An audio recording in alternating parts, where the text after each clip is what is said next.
Thank you guys for tuning in to another episode of the BalkTalk podcast. In today's episode, we have the old sidewinder straight out of Jersey Shore, drafted in the 23rd round by the Minnesota Twins, and my first friend as a Minnesota Twin.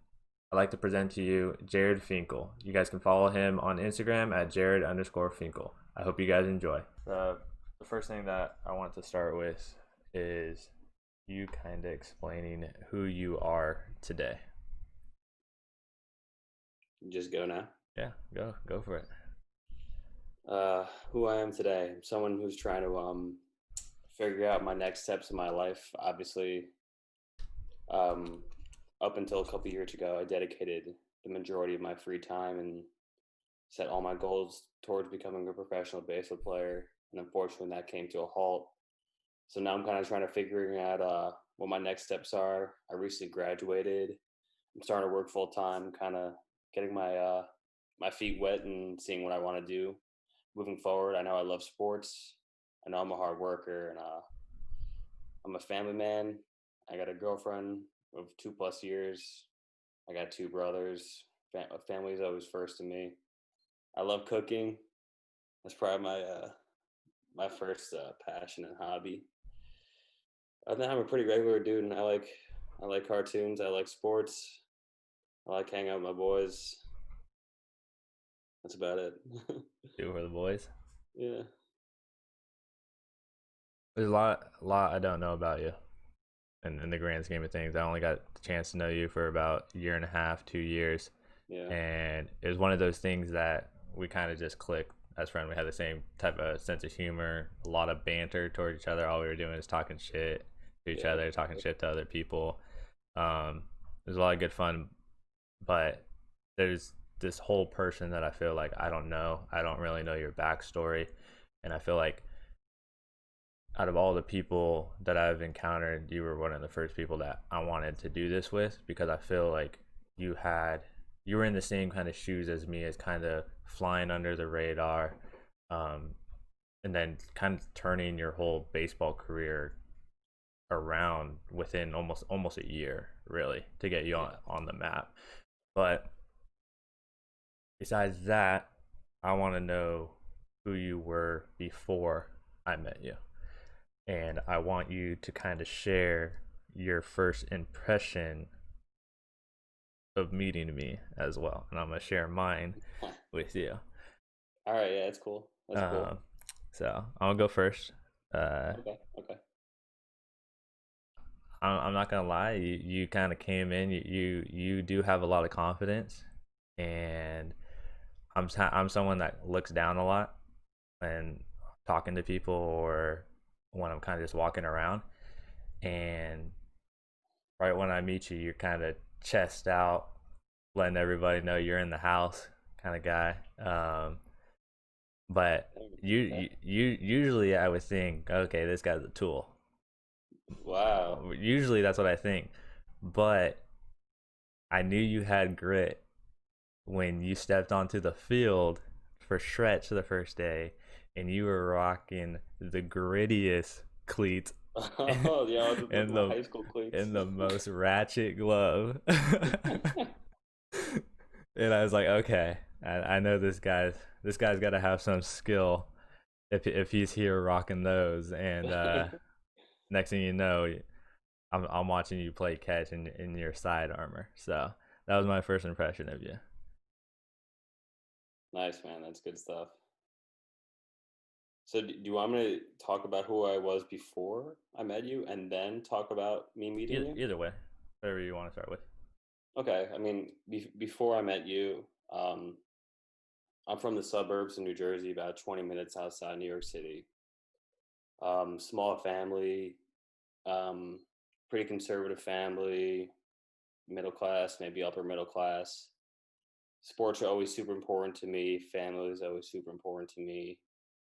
Had my ups and downs going into high school. I really wasn't a touted prospect by any means. I had one offer going into Iona College in New Rochelle, New York, and I kind of turned that into a crazy thing. Like you said, I'd changed my career in 1 year. In 2016, I was probably throwing low to mid 80s over the top, lanky, 6'3", 170 pounds, throwing 83.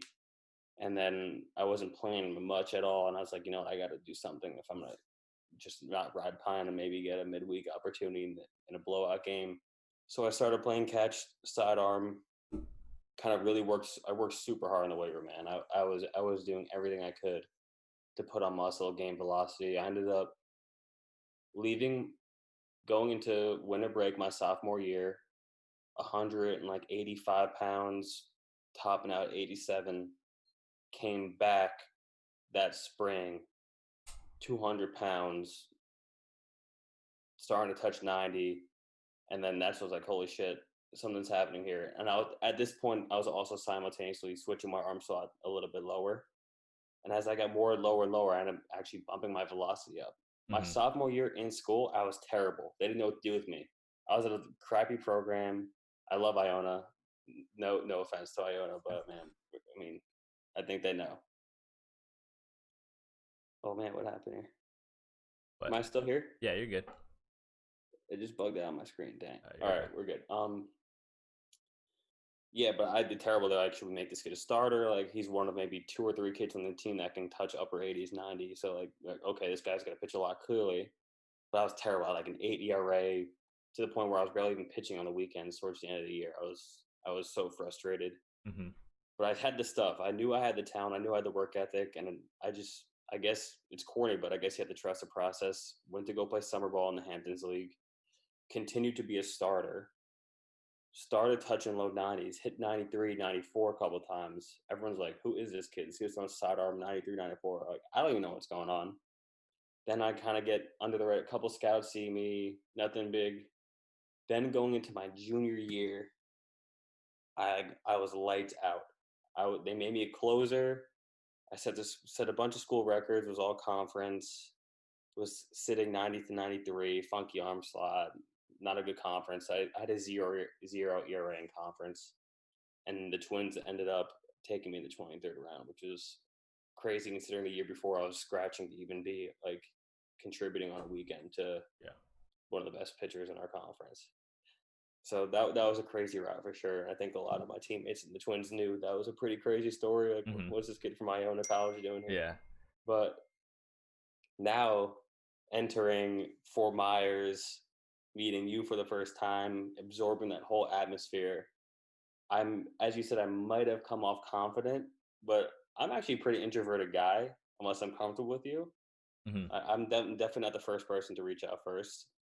I like to assess before I start talking. But I guess I was so overwhelmed by the big schools, even you, man. You went to Fresno State, the Brent Rookers, the SEC players, the guys signing Royce. Royce is a great kid, but like first pick in the draft, I watched that. I'm like, holy crap! Yeah, that kid's my teammate. Like, I'm in Fort Myers. I own a college. We were practicing in the gym at 9 p.m. Now I'm at the Fort Myers facility, top of the art, like insanity, like every baseball player's dream. So I might have been a little giddy, I guess. But when I first saw you, bro, I thought you were a cocky motherfucker. Not gonna lie, man. Came in with earrings on. Are we talking like in the introductory room or? Yeah, I'm talking like Fort Myers. Like you came in, you had your Fresno gear on, repping. next to Jared nice Akins. You were wearing some like plain sneakers. First of all, I barely even knew what Lululemon was before like I showed the Fort Myers. Get there, everyone's dead down on Lulu. Well, I'll tell you what, I didn't get Lulu until I went. I'm just talking about the overall ambiance. You were decked down in your nice Nike Fresno gear. I was like, all right, this kid, like, who is this kid? Like, and you might have flown under the radar, but you were still what, a 15th rounder? That's still pretty legit. You're supposed to go earlier too, man. You threw gas at a good school. I thought I was at the bottom of the totem pole when I first walked in, and I saw everyone was playing the ACC, SEC, or top JUCO. So I don't know. I didn't really have a chip on my shoulder, but I knew I was just tapping into my tank in a way. Yeah. I still had a lot to figure out. But when it came to you, when I first started talking to you and now we're in E-Town, we're talking the bullpen, banter and stuff, you might have that cocky outer shell because you're a pretty quiet kid. I think you know that. Yeah. Like, man, this kid doesn't want to talk to anyone, but you're actually a really genuine, honest, sincere dude. And I picked that up pretty much after a couple games from just from talking to the bullpen and stuff. Mm-hmm. But I always knew you're a wicked talented kid, and you were actually one of the more humble guys that I met. And were you were really you were humble, you were quiet, you always were a studier, you always paid attention to your craft. You didn't really get in anyone else's business when it came to improve. Like everyone wants to have their nose in Mm-hmm. what someone else is doing training wise. You're always to yourself. You always knew what was best for you, what you had to do that day, which I respected. And you were just a funny, cool guy underneath that original cocky show I thought was there. I appreciate that, man. Yeah. Yeah, that's something that actually uh, I get a lot about, in the sense of kind of like when with the first impression, in a sense of like how I carry myself, because I'm here trying to like, yeah, stay in my own lane and like keep my eyes down and be quiet and just keep to myself. And I always thought that was the way to kind of stay out of trouble and stuff like that, just kind of like where I grew up. Hmm. I never realized until I was in high school that a lot of people perceive that as, okay, this guy thinks he's like too good, like to like Yeah. talk to Yeah. us, or like too good to be in the group or be around. And it was actually complete opposite. Um, but no, I do appreciate that. That does mean a lot to me. Of course, man. Going. It's the truth. So taking a step back, when you were in college, when you made that adjustment with your slot, was that your own choice, or was there someone kind of like hinting at, hey, you need to do something if you want playing time? That was on me completely. And in my 3 years at Iona, I had three different pitching coaches, all great guys who told me certain things. But it came to a certain point where I knew if I was gonna actually if I was gonna make change, a significant change in my game, I was gonna improve. It was gonna have to be at least 89, 90% of my judgment, my work outside of practice. You know, college practice, I mean, 40 guys, it's Yeah. hectic. You gotta get stuff done on your own. I took a lot of time to myself, realizing what I need to do. All my teammates can attest to this. I was the one of the first guys in, always one of the last guys out. Always put in that extra work, trying to figure out what would work. Because I am a very competitive dude. I might not come off that way, but it really does eat at me when I know I have something in me and it's not coming out, and I see someone having that success, and I know that I can be there right with them. And I actually had a lot of guys at Iona in front of me, guys like Bill Mayer, who ended up not getting drafted, but definitely potential professional arm. Mariano Rivera Jr., who got drafted in the fourth round by the Nationals when I was a freshman, who's a freak, and a couple other seniors that I saw that came into Iona, maybe not on the radar, but left on the radar due to hard work, especially outside of practice hours, considering our facilities and time at Iona College might not be the same as a Power 5 school. So it was definitely on majority on me and myself to make that move and really try to progress with it. Okay. You mentioned that you have always been kind of a competitive person, and that might not always show. There's something that I have written down that I did want to talk to you about, and I think it's probably going to be the most kind of influential thing that I think that you can share to other people.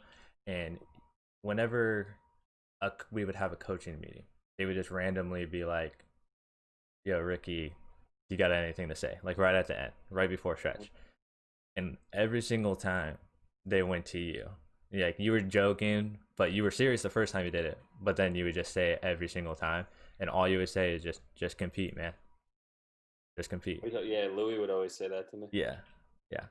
And so that, to me, when I'm thinking about ball players, like if you, it doesn't matter who you are, especially when you get drafted. I mean, there are some things that go into like opportunities, but in the grand scheme of things, when you get drafted, whether you're the first overall or the last overall, like technically you do have the same chance Yeah. to making it to the big leagues.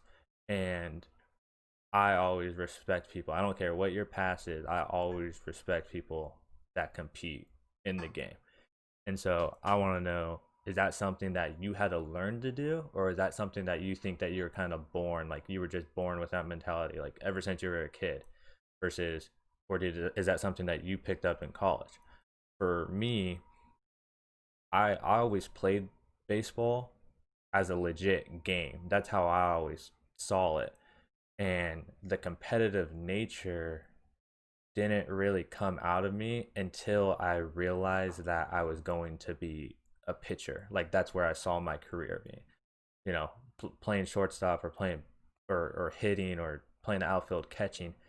I always wanted to win, but I loved the game part of it so much. And then once I realized, oh, I might actually have a future in this, is when then I started to have that mentality of when all else fails, at least I know I'm giving 100% effort on this pitch, and that's the most important thing is never giving in and always competing.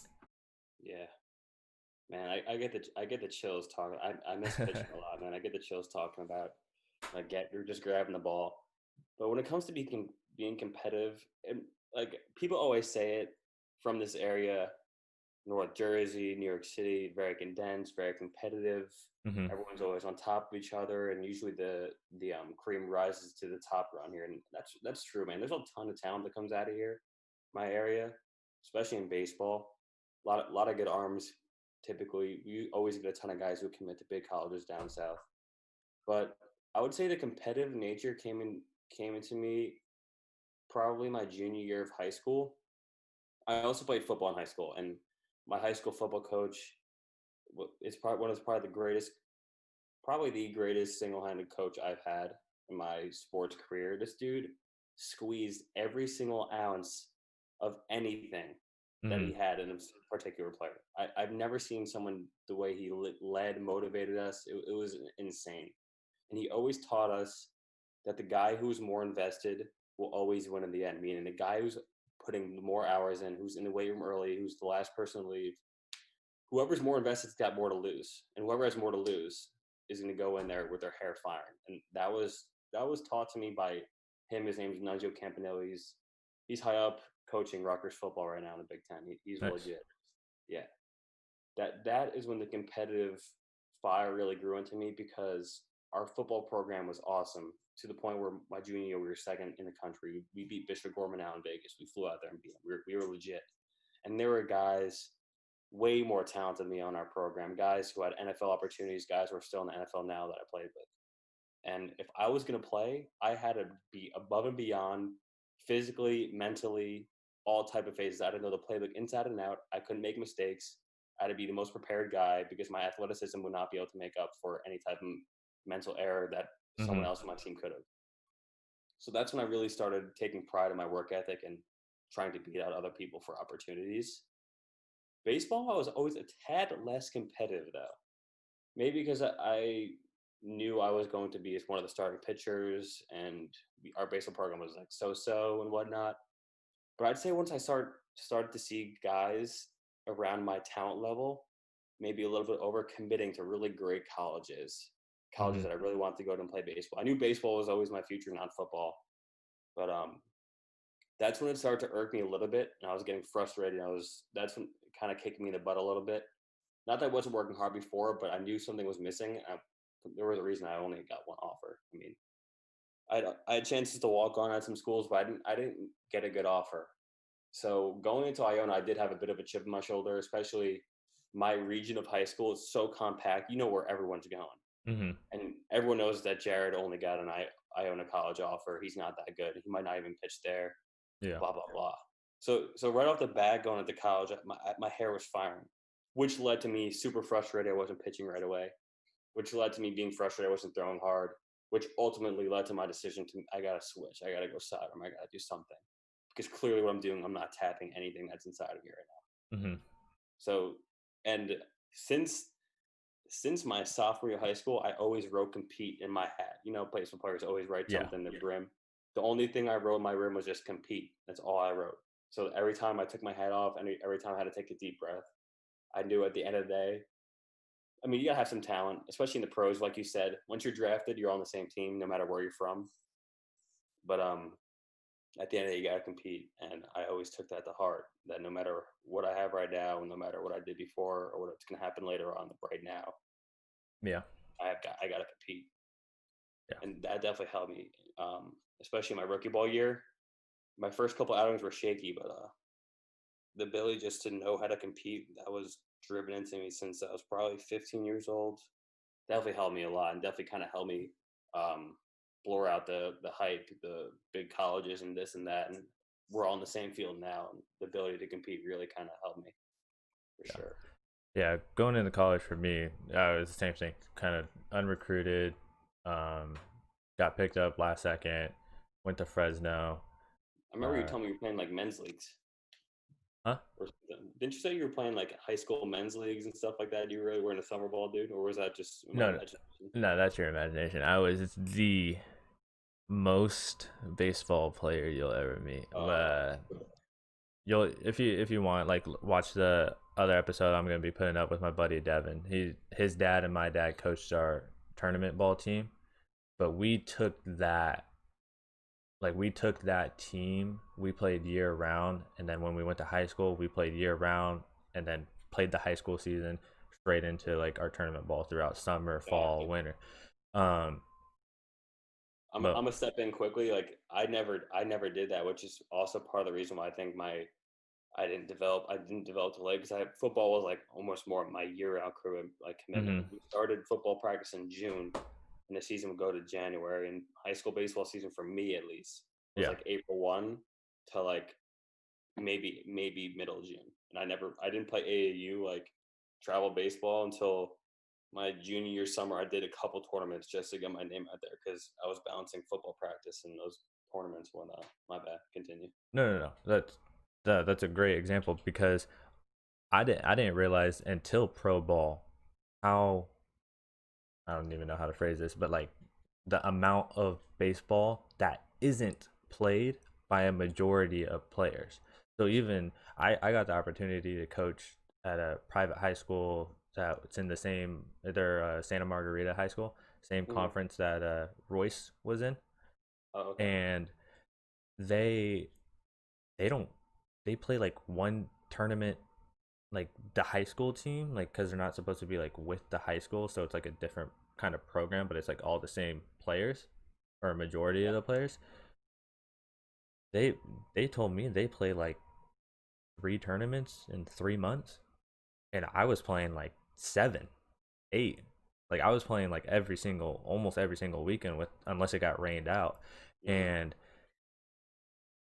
that was one of the concerns of, especially when I went into college, that I was unrecruited. But when they learned about what I was doing, they were like, "Holy shit! Like this guy's arm might fall off by the time he's through college." And back to what I was saying about getting to Fresno, yeah, you go in there, like they saw that I had stuff, but I don't know where the hell the pitches were going. Like they had me throwing different pitches that I'd never thrown before, and I'm trying to adapt to that. But at the end of the day, the reason that I was able to succeed was just simply competing. Yeah. I was able to figure myself out, but they always saw the true competitor, and they knew that all you got to do is just kind of keep knocking on the door, and sooner or later he's gonna go through there. But I ended my freshman year as a 17 innings, 8 ERA or something like that, and I think I had like 12 and I had like a 10 ERA, like 9 playing. yeah, I think I had and 12 innings. yeah, and then going into my sophomore year was my best year. But even my junior year, like I started, and everyone knew I was gonna be a reliever in pro ball. I started had a I think I had a 5.3 ERA or something like that. But I was getting drafted literally based off of like the competitiveness, and like, and then they were trying to say like, oh, the transition back to relievers, like where he's gonna succeed. And so what I had to start, and I wanted to start, but I also knew that I wasn't going to be a starter. Really? But I never knew you wanted to be a starter. huh? I never knew you wanted to be a starter. Well, no, I'm saying I wanted to be a starter in college. That was like Yeah, my big thing. everyone in college wants to be a weekend guy. Yeah. And after I started, and I kind of started out good, and then I kind of fizzled out, and then ended the season really strong. But I knew at the end of the day I wasn't gonna be a starter in pro ball, and I wasn't even given the opportunity. Most guys that are starters in college, they get drafted as starters, and Yeah, then they transition true. back into it. But they were like, "Nah, you're going straight to the pin," Yeah, and you so were really off the bat. You were also throwing hard. yeah, and so that's just I love talking to you about that because we used to always joke around like, we see someone getting kind of banged up on the mound, and we're like, he's just not competing. Yeah, Yeah. he was defeated before he even threw the first pitch. Like, yeah. But moving on to the next thing, I want to hear about your favorite baseball memory. We're gonna go through a couple three memory sections here. I want to know your favorite baseball memory. My favorite baseball memory actually isn't even pro ball, man. No, no, mine was on my last with my buddy. I didn't share my favorite baseball memory. I don't. It, I was I wanted to leave it open that it could be through baseball, or it could be like off the field, like because of like baseball buddies or like opportunities. Like my buddy, we Okay. were talking about our favorite memories together, and mine was not even on the field. It was at a sleepover or something when we were like 14. Oh, gotcha. So, Yeah. Okay. Yeah. Well, yeah. I guess baseball wise, I remember when I was in second grade, we won like a town area kind of tournament with all like my best friends who I still talk to on the regular. It was called the Lenders Tournament. We won. That was awesome. That was like the only thing we ever won as kids. Then everyone kind of started hitting puberty. We didn't. So that was great and all. But my favorite time playing baseball was my last year at Iona, my junior year. The year before, I think we won 10, 11 games. We were like 10 and 4, like 30 something. Like yeah. we were bad, man. Like we were really bad. And then next year, I don't know why we were so bad, but the next year we kind of figured it out and we made the playoffs for the first time in like 15 years. And clinching the playoffs was great. And then the tournament, we made it, ended up making the championship. But the week we were there, 5 6 days we were there, was the by far the most fun I've ever had playing the game. Because at that point I kind of knew I was going to get drafted and I was going to go no matter where I was, because if you Hmm. get drafted at Iona College, you go no matter if it's for $1 in the last round or whatever. Yeah.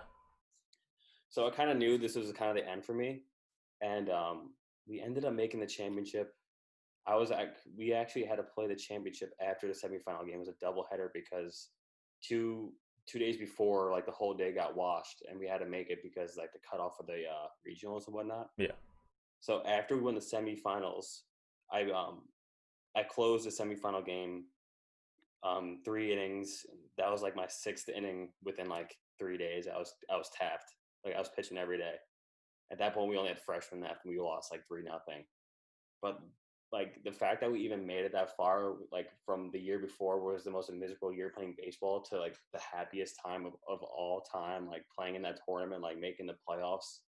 It was just so much fun, like with your best friends. Like that's definitely because pro ball is great and all. We love professional baseball and we make friends through professional baseball. I'm on this podcast you do right now, but like with your boys in college, it's a little bit different playing with your best friend.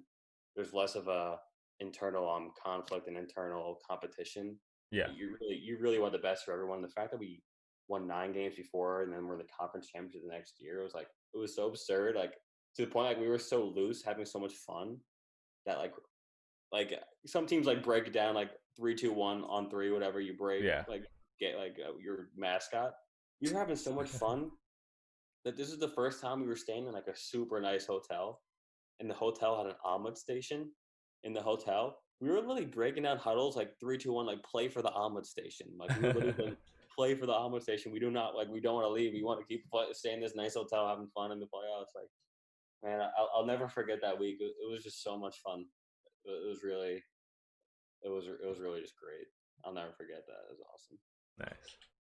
Yeah. For myself, I think I gotta go with I mentioned my buddy that's going to be in the first episode. His dad and my dad coached our tournament team for Mhm. nearly 7 years, like or 6 years, That's a 6 years, long time. and there was a lot of guys that went in and out. But the last tournament that we ever played, we won a shit ton of tournaments, obviously in 7 years. Like if we're playing that many tournaments, you're just setting Yeah. yourself up to win a lot of them. When did you start? Like in like fifth grade or something?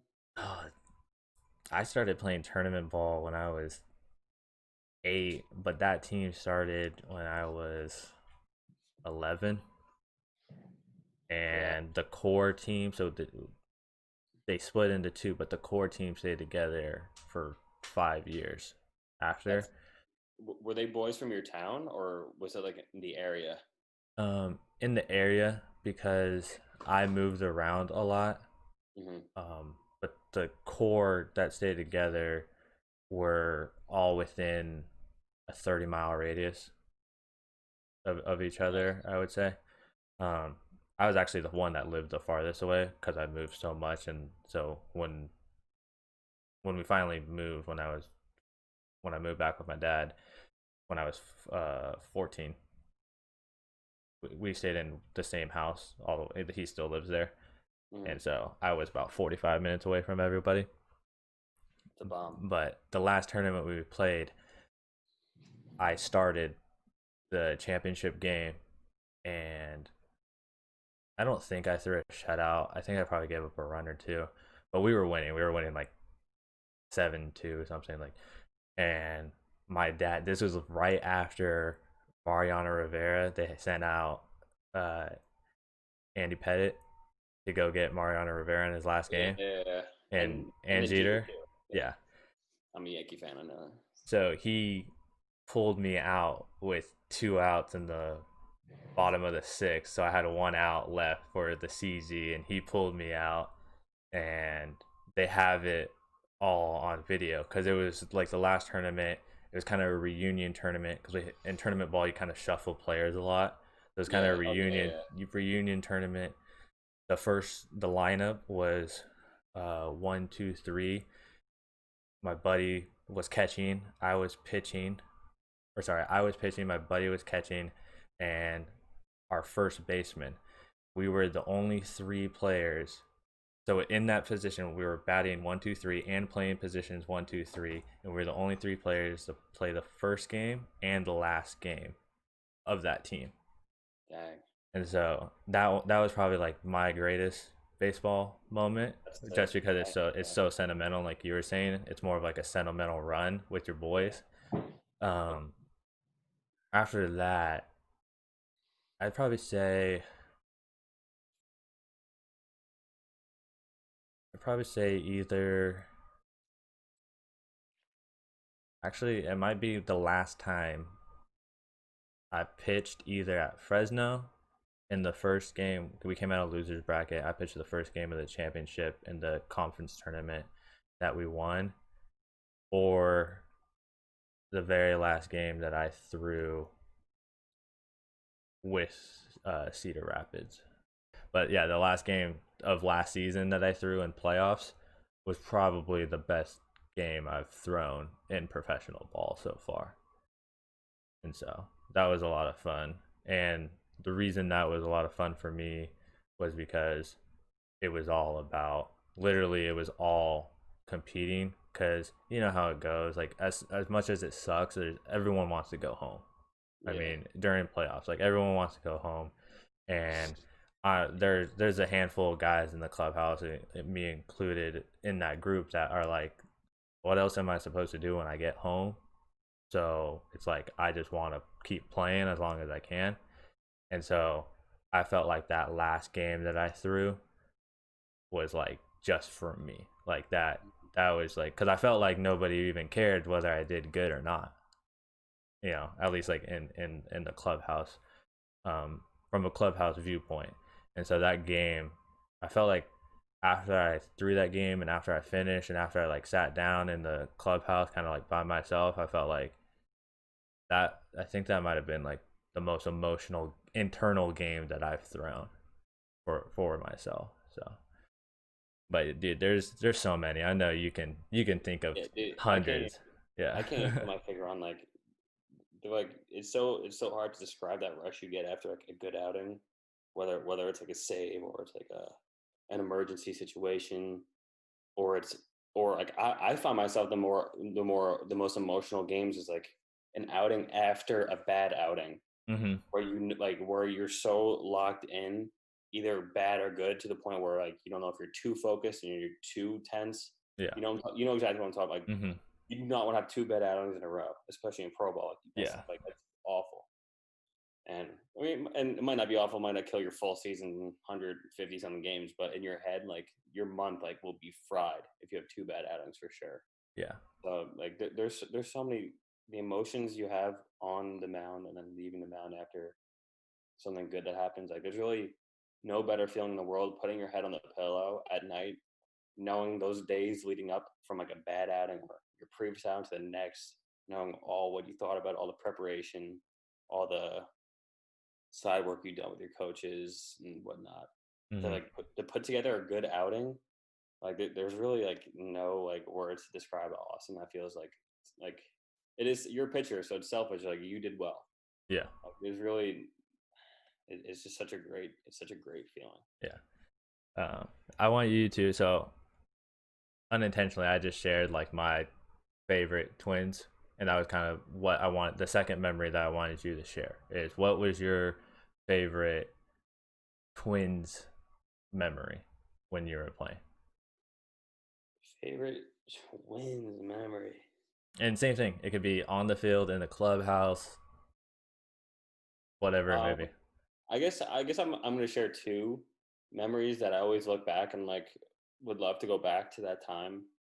First, rookie ball. My roommates were Matt Albanese, Blair Laxo, and Bailey. And I still talk to those guys pretty frequently, especially Blair and Bailey. I talk to almost every day in some sort of whether it's social media DM or Snapchat or Yeah. text or call, whatever. I still talk to those guys all the time. But after our games, no matter what happened, no matter how we did, the second we parked our cars at Mima's, it all You went want out to the door. clarify who Mima is? My host mom, freshman year, shout out Mima. Miss you. Hope all is well. Elizabeth in Tennessee. But me and Bailey physically lived in her house in like kind of like a side room with our own entrance, and Blair and Matt had their own like guest house, which was pretty cool with like a deck. We kind of lived on like kind of like an abandoned like farm ranch type area in Tennessee. I really can't even put my finger on what you describe it, Yeah. but I remember we were so tense. It's all our first season, especially me. I didn't have a hot start. I think my first two or three outings were not good before I went on a really good run, which I'm sure I went on a great run my rookie year. Yeah. But before that, I was so stressed out, like because at that point we already had like two guys get released or sent down to like the GCL. Like I remember like going in after the games. If like your name was on the whiteboard, that's you're either getting called up or you're again sent home. Yeah. And it happened to a couple guys. Like I don't even remember their names. Like they got sent, like they got like released or sent to the GCL at that point. Yeah. And I like those first two outings, I knew I was kind of on a short leash. I was a 23rd round pick. I was always so stressed to see my name on like freaking whiteboard every day. And every day like that went by, I wasn't doing well. But every time we went home to Mima's, no matter what was going on, whether we were doing great or bad, everything went out the door. We lit up our charcoal grill on the deck. We all had a couple beers. We all played music, talked about ourselves because we're all extremely different people from different backgrounds. hmm We really like, got so close on that deck for those what was it 2.5 3 months short season, and I would love to just to go back and like just share one more like chui or whatever beer I was drinking at that night. Just listen to like some stupid. I don't know. We always listen to Kali Man by Slightly Stupid was like our jam. But and you had to talk to each other because there was no cell phone reception out there. yeah, So yeah. Thank God I didn't have my girlfriend at that point. I literally couldn't talk to anyone. Like I would have to call like if I pitched, I had to call my parents like at the field because the second I like, left, because like dude, we lived like in the backwoods, bro. Like like it was weird to get to where we lived. Like you couldn't talk to anyone yeah. when we got there. So like that those nights were awesome. I think that is my favorite moment. Playing in the All-Star game 2 years ago for the Colonels in 2018 was a pretty cool moment. I kind of felt like I was a big deal for a couple days Hmm. because it was all like top prospects and Yeah, whatnot. I And want it I was want you to hold off on that because I'm actually gonna bring that up later. All right. okay, okay. All right. So, All right. so I'll stick to I'll keep it those nights in E Town. We were and also we won a ton. So like we always came back pretty much after a win. Like Yeah. we were by far the best team. Like we had all basically college dudes. We kind of ran that rookie ball league. Hmm. So those nights were great. All right. The next one is, what is your favorite memory with me? And I'm gonna share one with you. And I want You it. go first. You go I first because you put me on the spot. Yeah. So this is the thing. I wasn't on the spot, and it was actually kind of hard for me to think because I was the person that, yo, you want to come over, and I was like, nah, I'm good. Like I'm just gonna go back to my place. Like Yeah, I never really interacted with our teammates like outside, and it's really hard to when you don't have a car out there. Like none of oh us. for And sure, bro. Especially like after games, the last thing you want to do is kind of like do stuff. You kind of just want to go to bed and like yeah. watch TV And or at the so field for 12 hours. I actually, my favorite memory isn't actually a good memory. It was probably the meanest thing I said to you. Do you remember? Do you know where I'm going with Uh, this? you're gonna have to remind me. Okay, so we're in. I don't even know Is where this we E are. Town or a Cedar? This is Cedar Rapids. I don't know where we were, but I kind of saw my boy going down the depression route of the long days that it takes to be Yeah. a baseball player. And I think you started to realize that there were some guys on the team that weren't necessarily pulling to win. And you would joke around about being kind of part of that group because you're like, I'm over it. Like, I want to go home. Like, you know what I'm saying? And people Yeah. fall in that, and I'm just teasing you about it. But I Yeah. remember we're in the dugout, Everyone has those thoughts. and I'm not gonna say word for word what I said because I know what I said was mean, but I think you got so taken back at it because I always joke with you, and you realized I was being serious. Somebody got a hit, and you were just being a dick. It's saying stop stat pattern. Nobody cares that you got a single or something like that because it was like we were Oh, getting blown out. this is the last game. This was our last game in CR against Peoria. We're already down like 10. Like I don't remember who started, but like this game was over. I know exactly this moment. We're in the Yeah, bullpen. yeah. Like, what are we And I doing? just looked at you, but we had a Just when my bags are packed. we had a conversation before all of this happened, like 2 innings before. And you said that, and I looked at you and I said, and nobody cares that you want to go home. I Nobody do. cares. I I remember go, nobody cares about your life and what's going on in your like on why you want to go home. I said the same reason why you don't care about his life and his stats and why you want to go home. that. Yeah. And so, This is in Peoria, bro. And I remember it was me. It was like me, you, Calvin, and like maybe like Martinez or in something. Quesada, I think. Yeah, in Quesada maybe. But the reason why that one kind of stuck with me is because you got taken back, and I just remember your face. You were just like, "Wow!" Like you really just said that to me, and I was just like, "Yeah, I said that to you."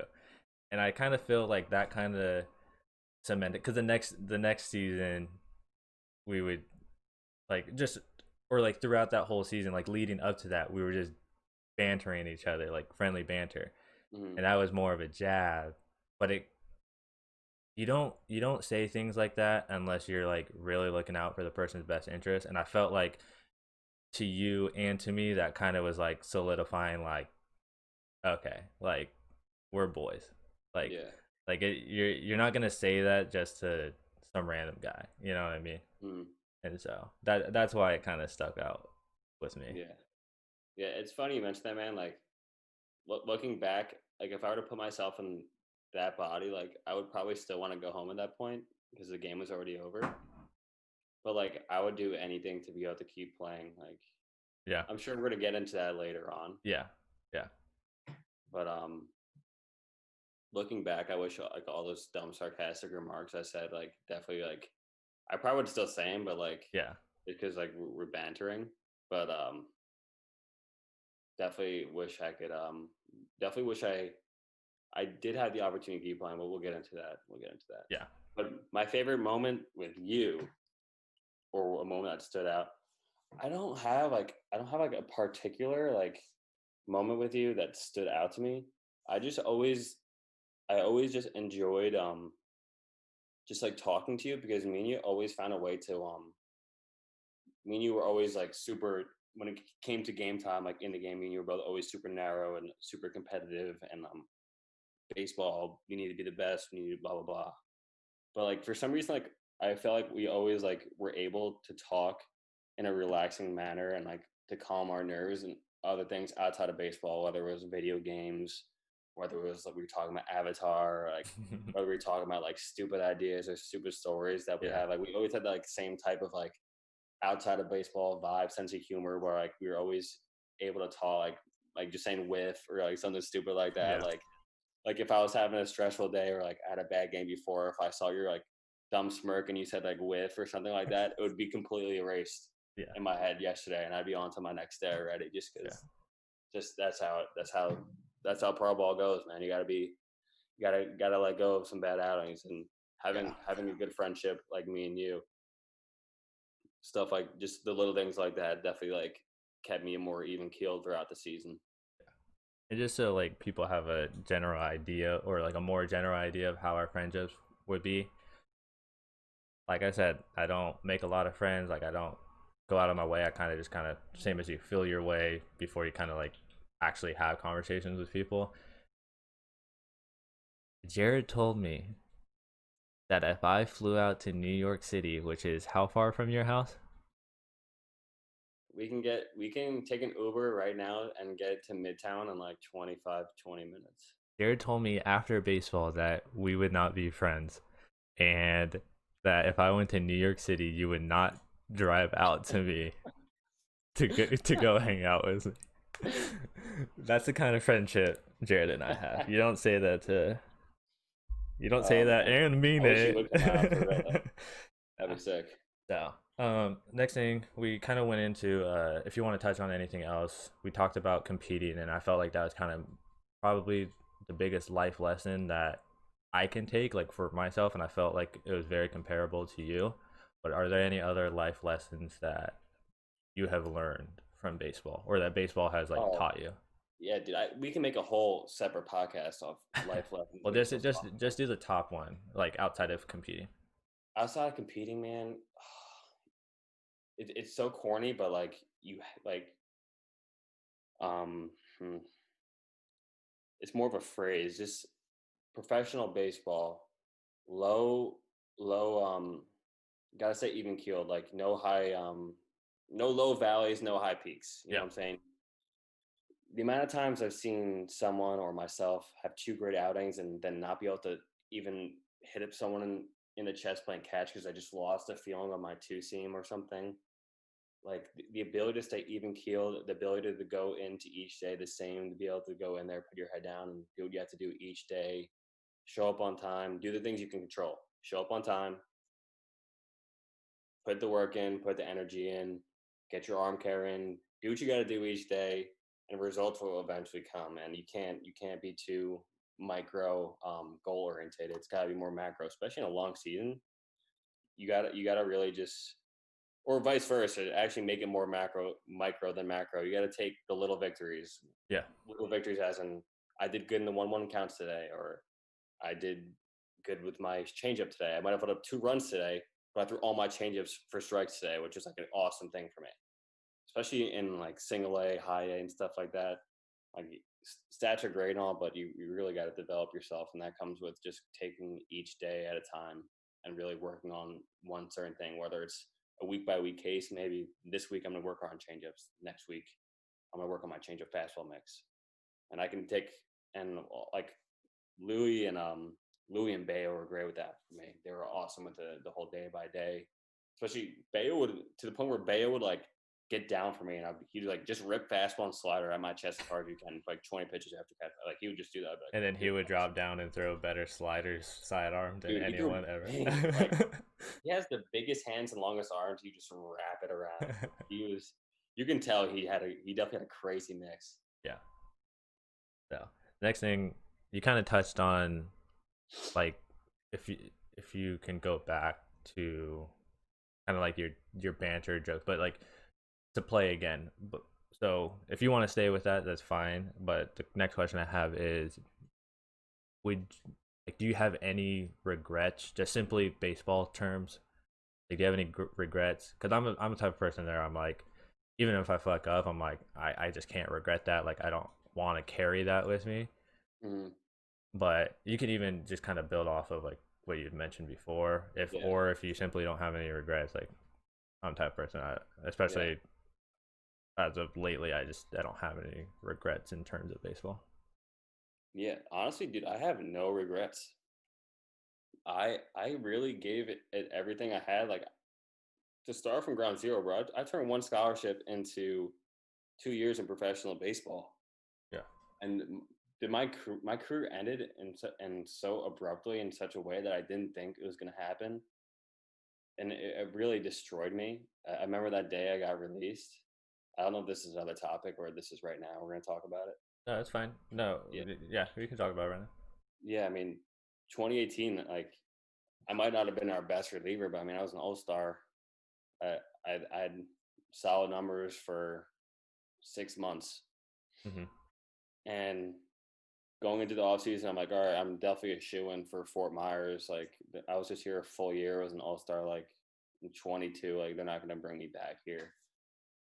And I went into spring training with, like, so much, I don't know why, man. My shoulder, I had so much shoulder discomfort. I don't know if, like, I would talk to you about this in last spring training.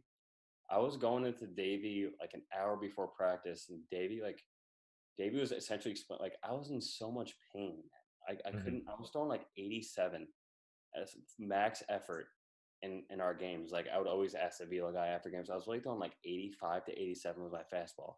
I was playing catch, biting my arm as I was throwing the baseball.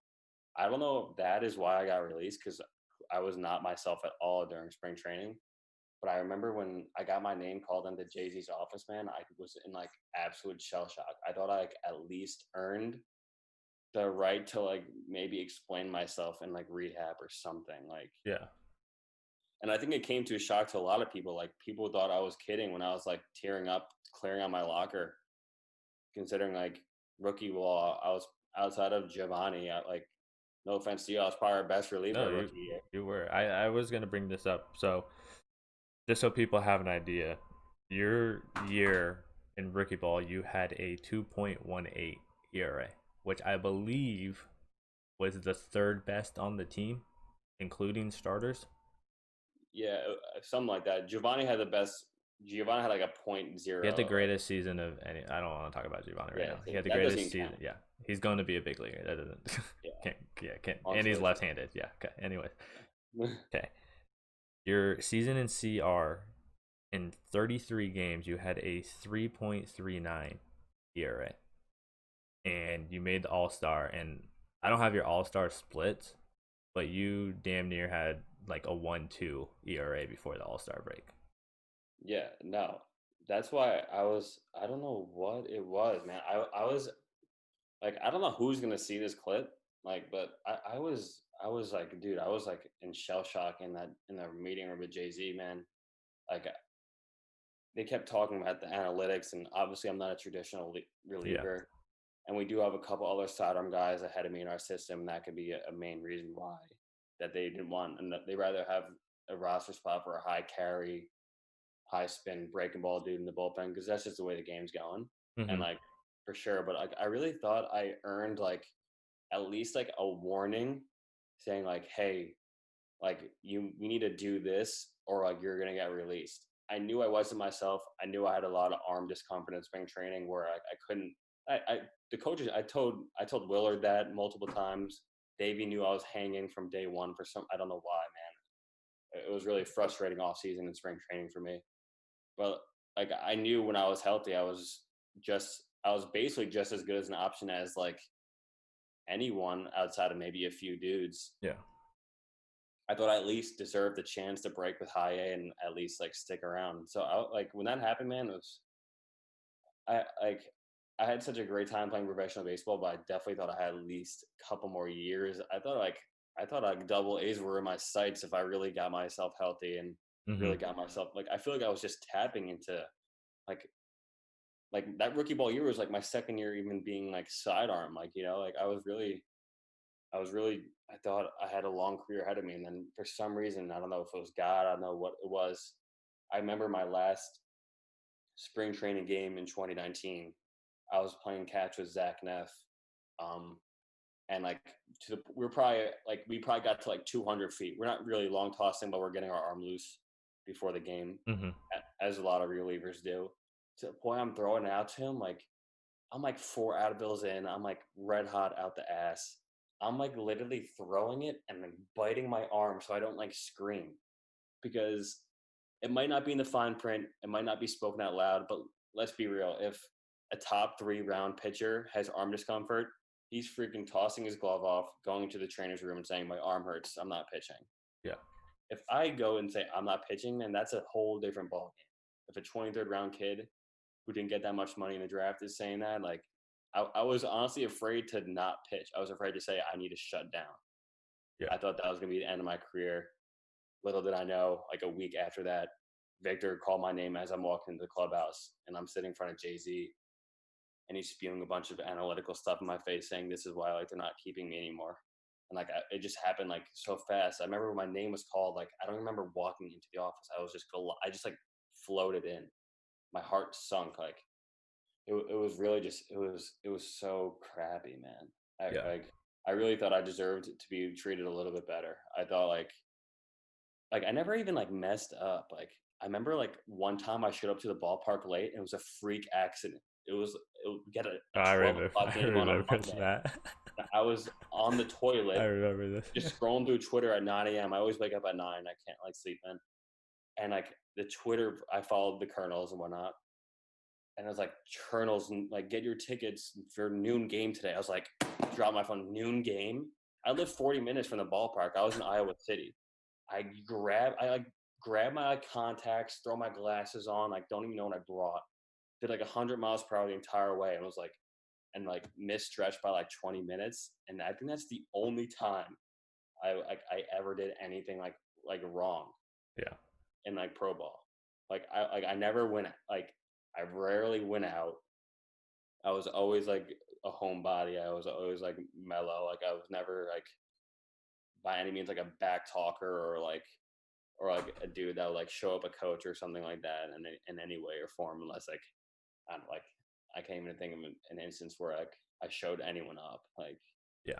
so So I can keep talking about it like it sucked it happened and I had a couple opportunities to keep playing like on my drive home from Fort Myers a couple of ball clubs reached out to me and gave me opportunities to play and like I had to obviously decide if I wanted to keep playing at that point and I could have, but like my arm was so messed up. I was like, am I really gonna drive down to have my arm messed up and basically like an open tryout? Like I would like I doubt I was gonna be able to just go and sign a contract. I was probably have to throw a bullpen or something. Like, am I gonna go and just throw 85 like in pain, turn my car around and drive all the way back? Like I was crying in my car, right, like making pros and cons lists. The teams were the Red Sox or the Mariners. I had opportunities to go down and play with, but yeah, I ultimately decided no, it was the hardest decision of my life, considering I had so much from end of 2016 into the end of Cedar Rapids. My career took a complete 180. I went from am I even going to play at Iona? Am I even going to get weekend opportunities at Iona? To I'm the I'm like the first player, like the second player drafted from Iona since 2000, and I'm like making all-star teams in pro ball. yeah. To I'm released after an all-star season and I probably have like a career like 2 something and probably like a career close to 100 innings of professional baseball. Yeah. And like So it just sucks. the the number that I have right under your name on the overlay is you had a career 2.98 ERA in the minors. And the reason that I put that up, and the main reason that I wanted you to talk about this kind of stuff is, and I feel like this is probably the most important thing that you can say is you living through all of that, like for anyone that can, whether just an avid baseball fan that can watch this, or even your family members that might not know this stuff, or your friends, or just a little kid, a 10-year-old watching this, like the things that you go through on a day-to-day basis, especially in this sport, and you could, like you said, you were destroyed. Like when that day comes, so one day it will, whether it's now or in years, like it comes for everyone. Yeah. And for you to turn around and kind of come out of that stronger and focus on your career after baseball, that says a lot in itself. And for you to be able to stay here or sit here and share this story, I feel like is actually going to impact like a lot of people, just to kind of see like how you can really get blindsided like that in this game, in this business. But at the end of the day, like there is more to life. Yeah. And so the next thing I want to ask you was how is life after baseball? Is you told me earlier before we started, you actually got an internship through baseball. Yeah. And so if you want to start talking about that. Yeah. Well, I guess from the beginning, when I was released, the initial thoughts in my head, well, I was obviously destroyed and like honestly kind of frustrated with the Twins, even though I have so much love for the Twins for even giving a kid from my own college an opportunity to play what I did and stuff like that. But I was always afraid, like you always hear the stories of like the minor leaguer lifers and stuff who never figure it out after baseball and just become nobodies or or just have a tough time figuring out what they want to do or making another career out of themselves and finding another way. I mean, obviously I'm still pretty new, pretty removed out of baseball, but I'm definitely super happy, man. Like I have a great family, I have great friends. I have an amazing girlfriend who's like so ride or die. She's by my side. Whatever move I want to make with my career, she's always supported me, no matter what I wanted to do. Even through professional baseball, like she always stuck with me and whatnot. Like she's a beast for sure. Mm. But like, dude, life after baseball is interesting because a lot of us aren't gonna have the ability to get those internships or that experience to throw on resume other than professional baseball. But what I've noticed is having professional baseball on your resume is your interview. When guys see that, they double take at that, and your entire interview will be that story. And me telling my story, the story that I told on this podcast, the story I told to a lot of people, have has opened up so many doors.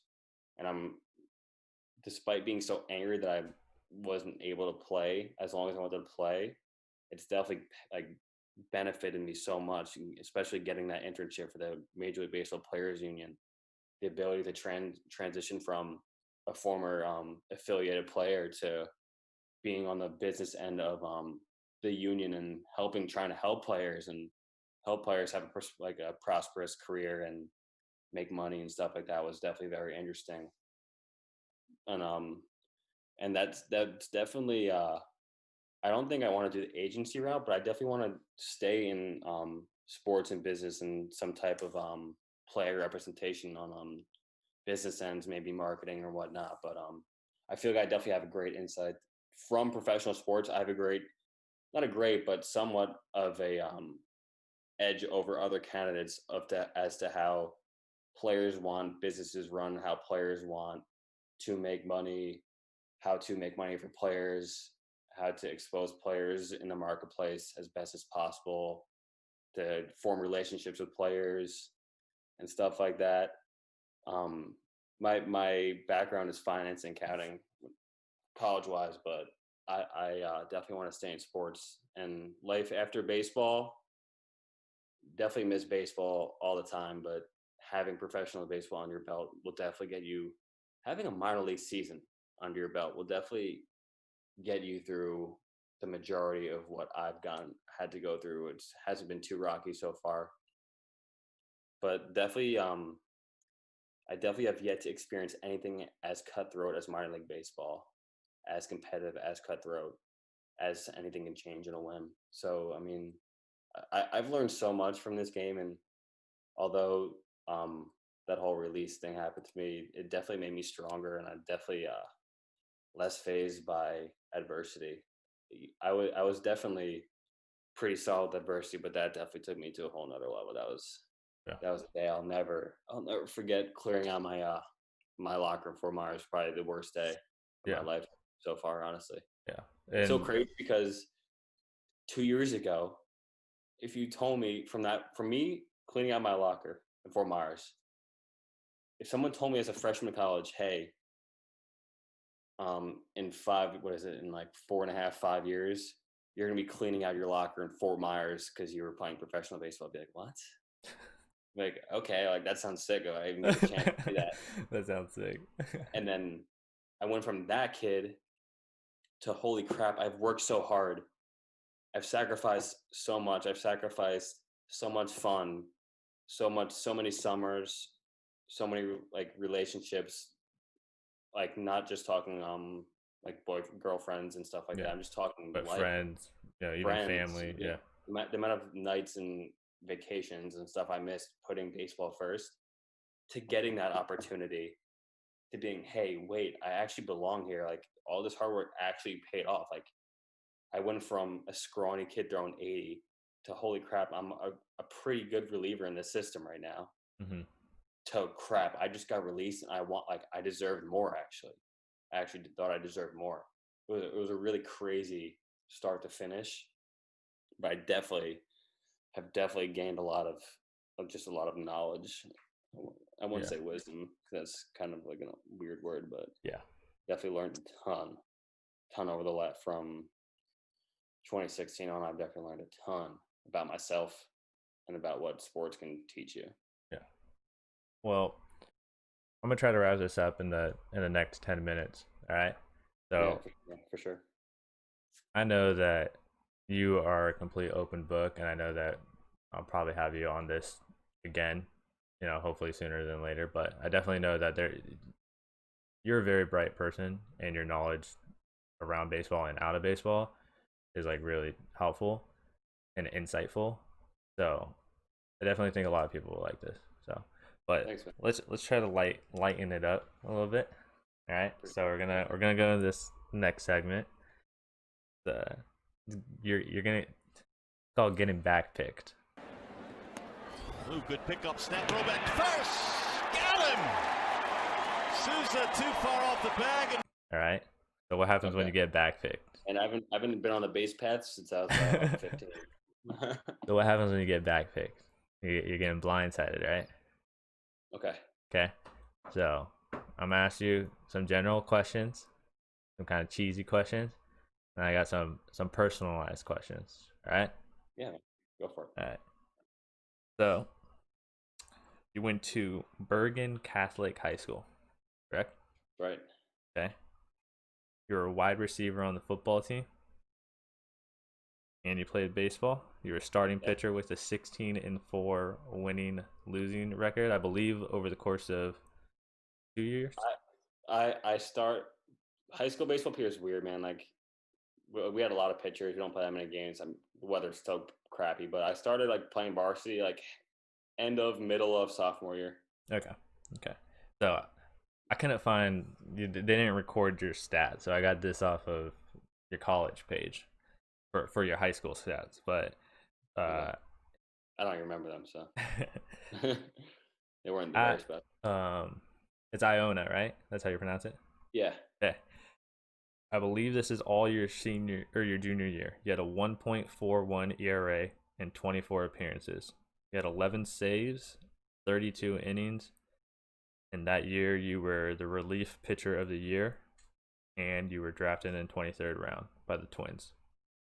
I had mentioned your stats earlier from your minor league career. What would you say is your biggest statistical achievement? My biggest statistical achievement is, I think my junior year of college, I think I only let up one extra base hit. And it was like my second appearance against Towson in like some tournament down south.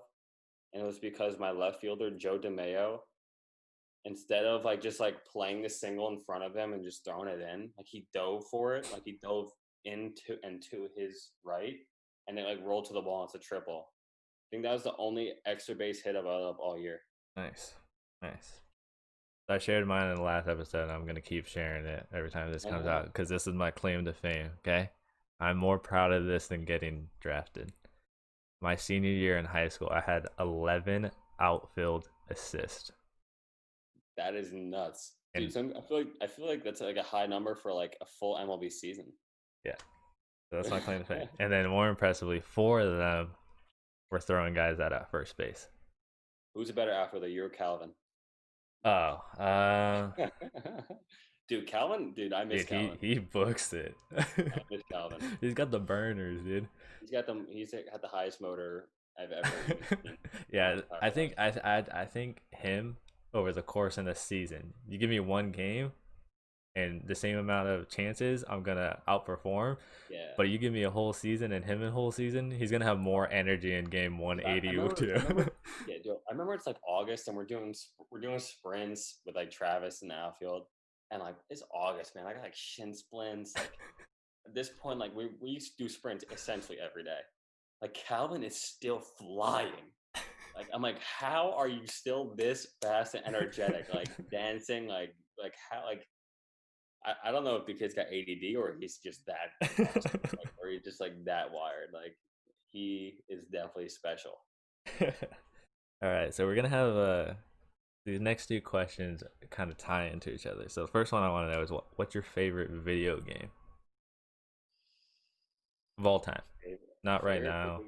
Okay, yeah. Because favorite video game all time might be either Black Ops. Good one. It's like a 3-way tie: Black Ops, Modern Warfare 2, or I don't know. I love the Bigs. Remember the Bigs? I love that video game. Nasty. I love the Rocket Power video game for PS2. But like, okay, all time, I have the most fun probably playing like Super Smash Bros. For GameCube. Okay, that's a good answer. All right. Do you still play Fortnite? Dude, I haven't played Fortnite in a while. Dude, I'm so busy, man. I'm also studying for my GMATs. I'm trying to go to grad school too. Okay. I'm actually like looking to apply out west. Nice. So hit me up. Yeah. But that won't be for like another year. But I'm studying for I'm working during the day, then I'm like studying at night, or honestly crushing Avatar. So. Who isn't, right? Yeah. Honestly, dude, me and my little brother share, since I'm still at home. I'm home right now during the coronavirus, and my little brother's like should be in college, but he's home. Whatever. He like just dominates the Xbox. Gotcha. Yeah. Right. Wait, what? No, I said nice. Oh yeah. So the reason I brought that up is because I wanted to ask you, during your days of Fortnite, why were you so loud?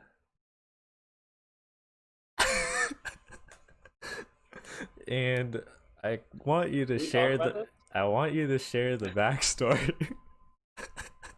on why I'm even asking that question. All right. So my host parents in Cedar Rapids, Brad and Jen. I don't know if you're gonna see this. Like no last names. Hope they see it. No last names. Okay, yeah. Their last name's complicated. Anyone, no one probably able to spell.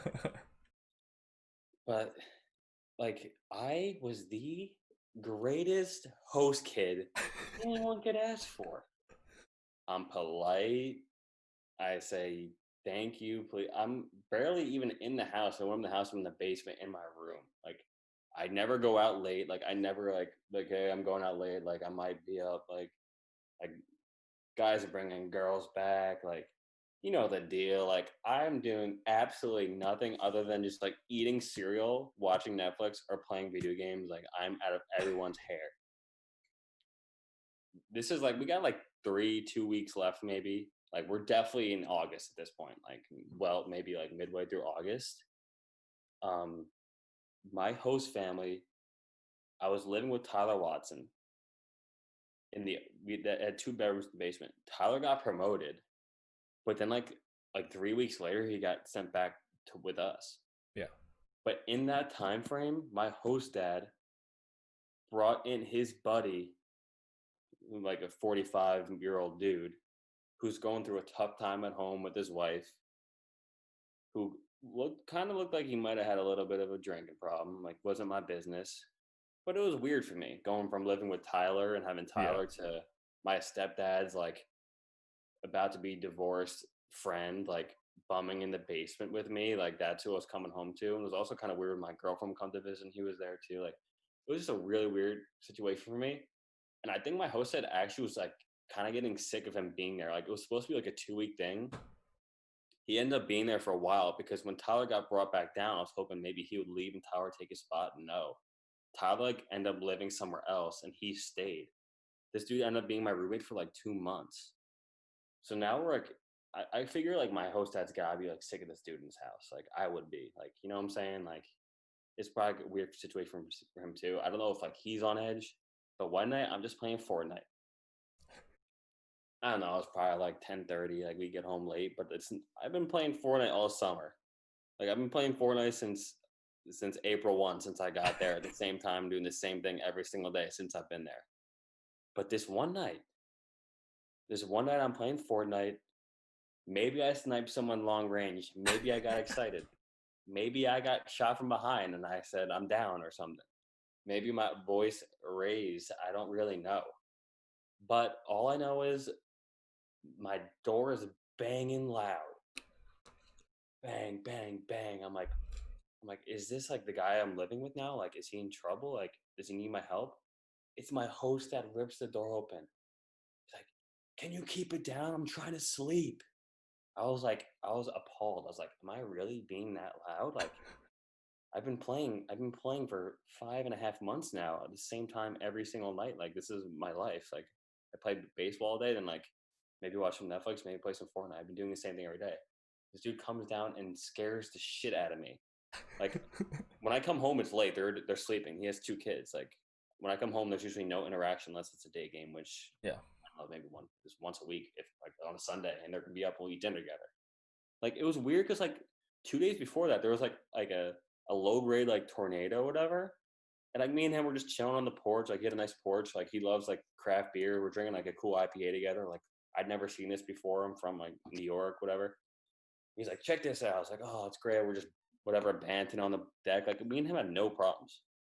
And then this happened. I was like so rattled, and I'll never forget him coming into my room like yelling at me for playing like Fortnite. I was so rattled. And then I shut my Xbox off, bro. I shut my Xbox off, like locked my door, and like was like staring at my door all night, like in bed. I was like, what the hell just happened? Then what preceded that? I don't know if this is where you're going to, but he said that he's not hosting kids anymore. Yep. Yeah, he's like, I'm done hosting people.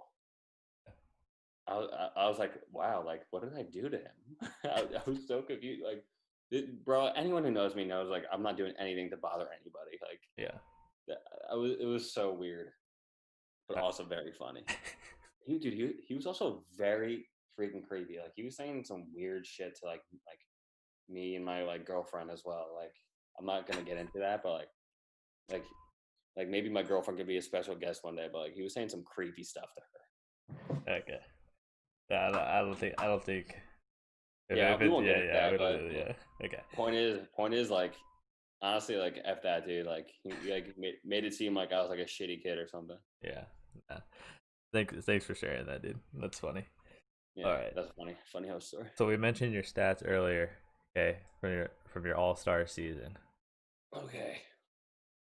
I want to know, why was making the All-Star team the worst thing that happened to you? Oh. And that's gonna be the last question. I had a couple more, but we're running. This has been pretty long. Yeah. This has been fun. Okay. All right. So we had a very talented team that year. And we had a couple guys with numbers around me, and I'm like, how many relievers are they even going to take in the All-Star game? I'm thinking I'm not going to be an All-Star. That's just like a prospect showcase for anyways. And for some reason, Cedar Rapids, Iowa is a pain in the ass to fly in and out of. You have at least one connector coming from New York or New Jersey airports. At least one connector. Those flights are at least $700, $800. I bought a flight home to spend the All-Star break home. I was gonna whatever. We had like 3-4 days. I think a couple people flew home.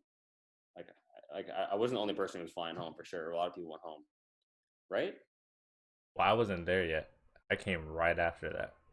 Oh, yeah. We definitely had heads go home. Like people were like buying flights. Yeah. No name drops. Yeah, I don't even remember for sure, but like people like it wasn't frowned upon to go home.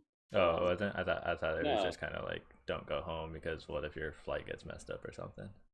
No, it was like if you're going home, make sure your flight is for like flight back because like for like if we had to be back on Sunday, make sure your flight is to come home Saturday, so you're not like flying the same day or something. Yeah. Absurd. So whatever, I was gonna go home, and I was named an All-Star, but I freaking dropped like $850 on like a round trip to go home. Like, and we make no money in the minor leagues. Like that's over a month's paycheck. Yeah. Like it's a month's paycheck. Spent it on to go home, make the All-Star team. Yes, I'm obviously excited to be an All-Star. It was freaking sick time. But I'm also down a month's salary. And yeah, it was brutal. And we had a freaking bus to Lansing, Michigan. Like we didn't even get to fly we had a bus 7 hours, me, Kirilov, Royce, and Royce and Kirilov's girlfriend, Kirilov's wife, were also in the van with like Mr. Colonel. Like, bro, I was like crammed in this. I'm an All-Star. I'm crammed in this van for an 8-hour drive. That this is what the All-Star treatment is like. But yeah, man, I remember because like I'm not gonna name names, but someone else was going home, and like me and him were both stoked to like go home for whatever, just to, like be home. Like we probably just go home for a few days. And like I remember like I was like in the shower. Yeah, I was in the shower and he came running in the shower because I guess the All-Stars were announced. He came running in the shower with like his phone, like Jared Finkel selected, whatever. He's like, fuck you. Like I was like, no way, it's a lie. I was a freaking All-Star. I was super happy. I was like, holy crap, I can't believe I'm an All-Star. But at the same time, like, oh my God, like I have plans with my family. I have like plans with my girlfriend. I have plans with my brothers. Like I had so many plans. Like I thought I was like for sure going home, and I spent near $900 on a flight home. Yeah, no, we all came to a consensus in the bullpen that's what broke you. Yeah, that's what broke your spirit for the rest of the season. I was like, wow. I'm like, know what broke my spirit, dude? Know what actually just put me in the absolute gutter was freaking Beloit. Maybe we can say that for another episode. But long story short, we legitimately had a 10-hour rain delay in a staff-infected locker room that looked like it was out of the 1920s. Dude, the Clinton locker room. I don't know what's worse, the Clinton or Beloit. But if any type of health regulator were to walk into those, I don't know how those were even allowed for us to even sit in. You had to get a tetanus shot when you walked in and a tetanus shot when you walked out. Those things like that. You were there for that rain delay, right? Yeah, that's what put us I have videos of us like playing Fortnite playoffs. Bro, I remember I got in trouble because we're like at hour 5 at this point. We're at like hour 5, and I had to take off my sliders and my baseball pants, so I put on like my shorts. And Trav was like, I don't think like you should be in street clothes. Like we got a game tonight. I'm like, dude, like I have a rash. Like I've literally been in my uniform for 5 hours now. Like in this clubhouse, like I can't wear these pants right now. Oh man, nuts. All right, man. Yeah, we'll have to share that stuff for another time. But I appreciate you coming on. Yeah, maybe you can just like edit that last part out, save it, or whatever. Yeah, dude, I'll leave that up to mad you. fun, man. I'm not agreeing or disagreeing with what you're saying. So Yeah, you're still under the dictatorship, so you have to. I probably Like, I probably got to cut that out. yeah, you'd be like, oh, I enjoyed that rain delay actually. That rain delay was great. Hey man, grit. Gritty.